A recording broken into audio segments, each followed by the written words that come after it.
नमस्कार, मैं विवेकानंद और आप देख रहे हैं न्यूज फॉर नेशन। बिहार में विधान परिषद की सभी सीटों पर चुनाव समाप्त हो गया है। अब 7 तारीख को काउंटिंग, उस दिन पता चलेगा कि किस प्रत्याशी की जीत होती है, किस प्रत्याशी की हार होती है। लेकिन अब जबकि चुनाव संपन्न हो गया है तो चर्चा रहेगी, 3 दिनों तक यह चर्चा खूब होगी कि किस प्रत्याशी की जीत होती है। तो हम 8 क्षेत्रों के बारे में आपको बताते हैं कि किस क्षेत्र में वहाँ की क्या स्थिति थी, कौन कौन से कैंडिडेट थे, किन की क्या स्थिति रहने वाली है। तो हम सबसे पहले आपको हम बताते हैं कि इस बार जो 24 सीटों पर मतदान हुआ है उसमें सभी प्रखंड यानी कि 534 जगह पर पोलिंग बूथ था। कुल 187 उम्मीदवारों ने किस्मत आजमाई।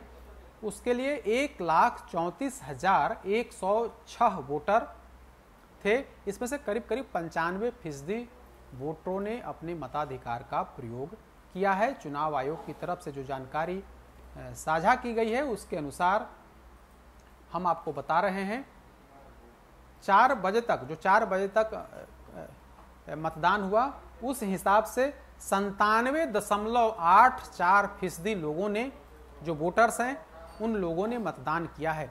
इस चुनाव में सामान्य वोटर्स मतदाता नहीं होते हैं, बल्कि जो पंचायत प्रतिनिधि होते हैं, खास करके जो सबसे निचली इकाई है वार्ड सदस्य, उसके बाद पंचायत समिति सदस्य, मुखिया, जिला परिषद सदस्य, विधायक, विधान पार्षद और सांसद, इतने लोग अपने मत का प्रयोग करते हैं। तो इस तरीके से सुबह 8 बजे से 4 बजे तक जो वोटिंग संपन्न हुई उसमें कुल मिलाकर के 97.84% लोगों ने मत का प्रयोग किया। पटना में 98.02% वोटिंग हुई है।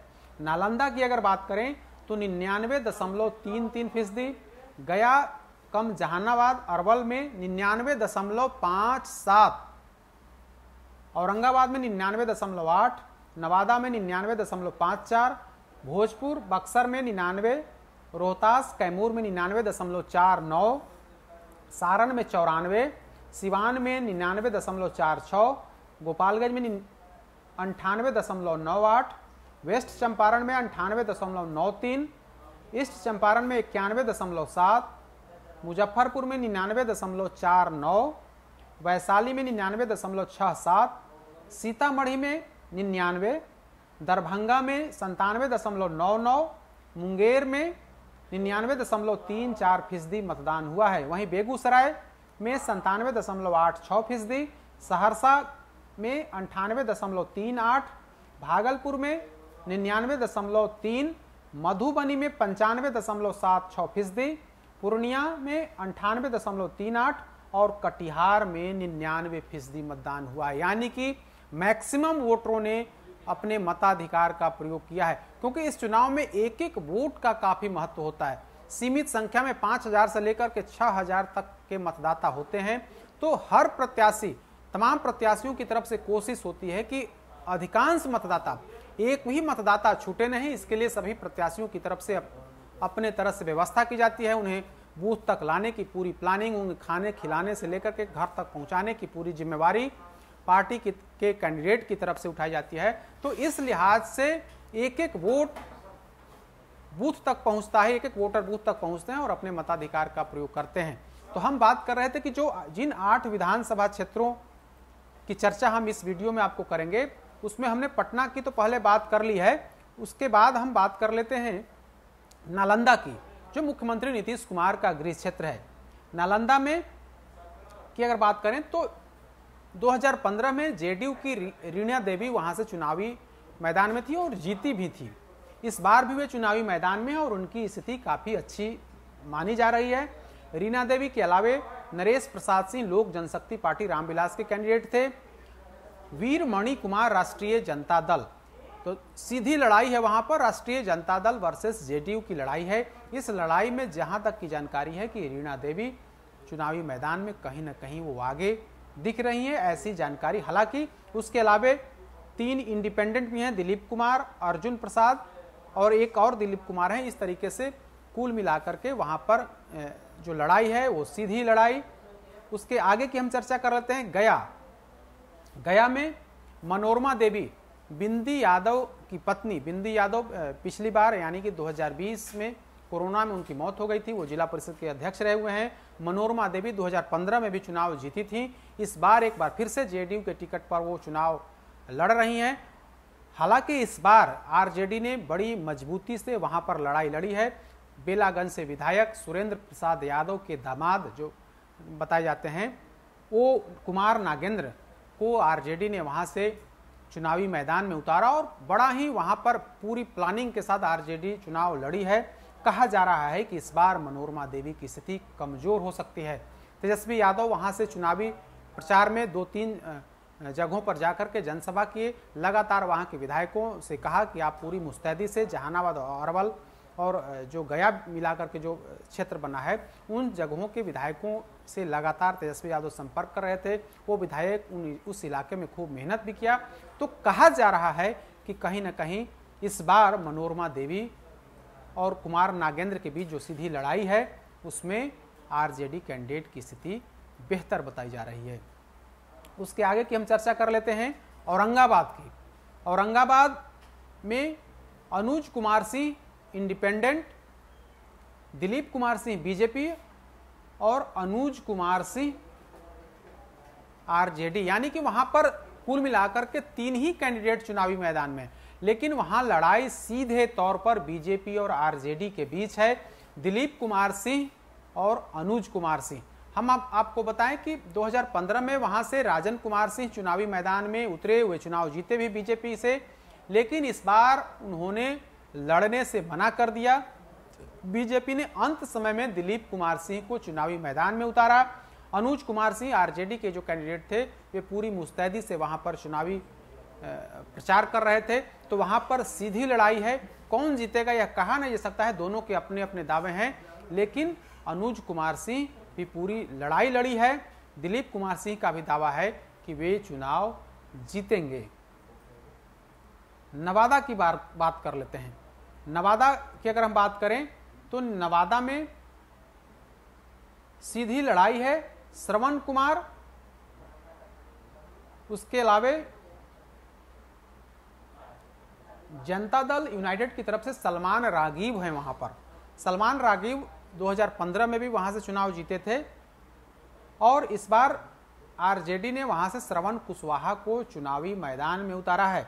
हालांकि एक गुट जो है, एक गुट कहीं ना कहीं जो वहां के लोकल विधायक हैं, राजवल्लभ यादव के जो परिवार वाले हैं, वे लोग श्रवण कुशवाहा की उम्मीदवारी पर नाराजगी जता रहे थे। वहां के जिलाध्यक्ष ने तो इस्तीफा तक दे दिया था। कहा जा रहा है कि वो लोग श्रवण कुशवाहा का भीतर ही भीतर विरोध किए हैं। अब देखने वाली बात होगी कि अगर ज्यादा विरोध होगा तो उसका नुकसान आरजेडी कैंडिडेट को हो सकता है। अब 7 तारीख को ही रिजल्ट पता चलेगा, लेकिन वहां लड़ाई सीधे तौर पर जो सिटिंग कैंडिडेट हैं जेडीयू के सलमान रागीब और आरजेडी के जो कैंडिडेट हैं श्रवण कुमार कुशवाहा, इन दोनों के बीच की लड़ाई है। अगर आरजेडी का वोट अधिक डैमेज होता है तो निश्चित तौर पर इसका नुकसान आरजेडी कैंडिडेट को उठाना पड़ सकता है। भोजपुर की हम बात कर लेते हैं। भोजपुर और बक्सर जिला को मिलाकर के भोजपुर सीट है। उस सीट पर 2 कैंडिडेट, केवल और केवल 2 कैंडिडेट वहां पर चुनावी मैदान में हैं। इसका मतलब है कि अन्य जो इंडिपेंडेंट है, किसी ने इस वहां पर दिलचस्पी नहीं दिखाई और सीधी लड़ाई राधाचरण शाह या राधाचरण सेठ और अनिल सम्राट के बीच। बताएं आपको कि 2015 में जब विधान परिषद के चुनाव हुए थे तो राधाचरण सेठ आरजेडी कैंडिडेट के तौर पर चुनावी मैदान में उतरे, उनकी जीत भी हुई, लेकिन 2020 में उन्होंने पाला बदल लिया और वे जेडीयू में शामिल हो गए। जेडीयू ने एक बार फिर से आरा से, भोजपुर से उन्हें उम्मीदवार बनाया है। अनिल सम्राट को इस बार तेजस्वी यादव ने कैंडिडेट बनाया है। कहा जाता है कि राधाचरण सेठ की उस इलाके में काफी अच्छी पकड़ है, सभी समाज धर्म के लोगों में उनकी पकड़ है और इसी का फायदा कहा जाता है कि उन्हें मिल सकता है। अनिल सम्राट कम उम्र के हैं, लेकिन वे भी पूरे दमखम से उन्होंने चुनाव लड़ा। कहा जाता है कि दोनों काफी पैसे वाले हैं। राधाचरण सेठ के बारे में तो कहा जाता है कि वे उस इलाके के सेठ जी के ही नाम से मशहूर हैं, लिहाजा इस बार के चुनाव में दोनों उम्मीदवारों ने खूब पैसा बहाया जो वोटर्स हैं उनको लुभाने के लिए पूरी ताकत लगा दी। देखने वाली बात होगी कि वहां क्या कुछ होता है, क्योंकि वहां पर सीधी लड़ाई है। MOI समीकरण के बूते अनिल सम्राट चुनावी वैतरणी पार करना चाहते हैं।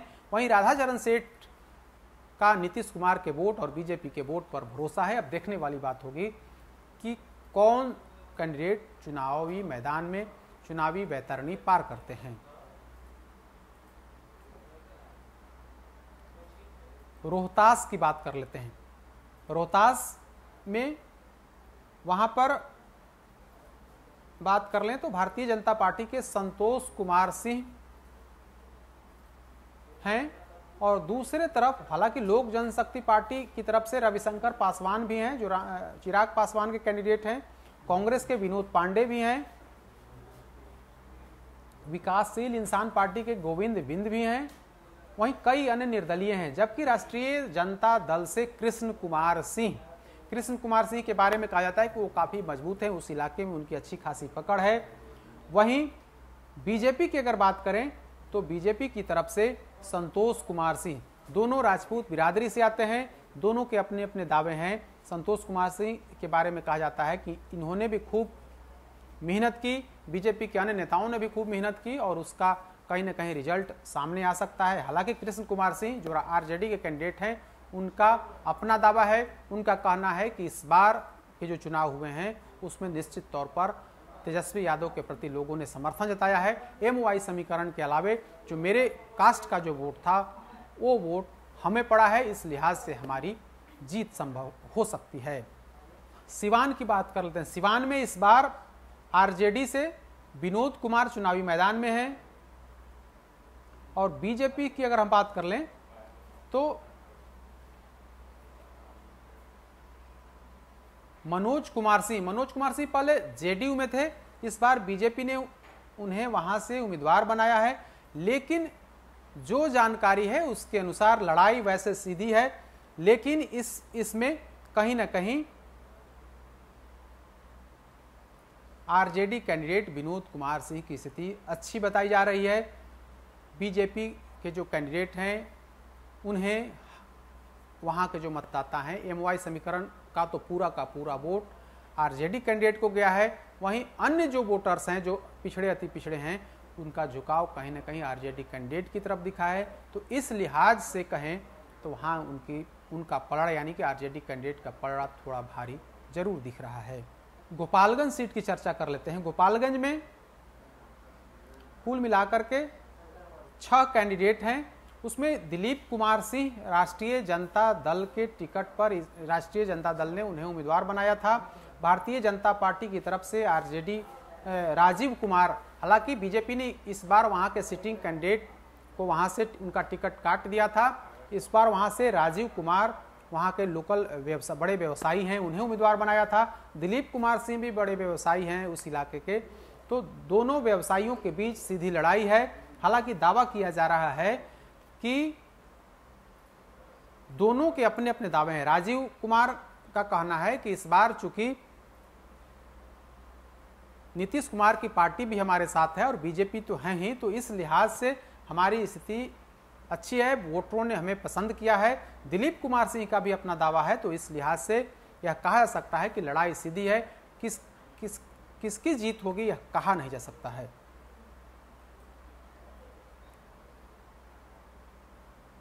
तो हमने 8 विधान परिषद की 8 सीटों के बारे में बताया कि किस जगह से कौन कौन से कैंडिडेट चुनावी मैदान में हैं और किनमें सीधी लड़ाई है। अगले वीडियो में हम आपको बताएंगे कि अगले 8 जो क्षेत्र हैं उसके बारे में वहां क्या कुछ होने वाला है। अधिक अपडेट्स के लिए देखते रहिए न्यूज़ पर नेशन। नमस्कार।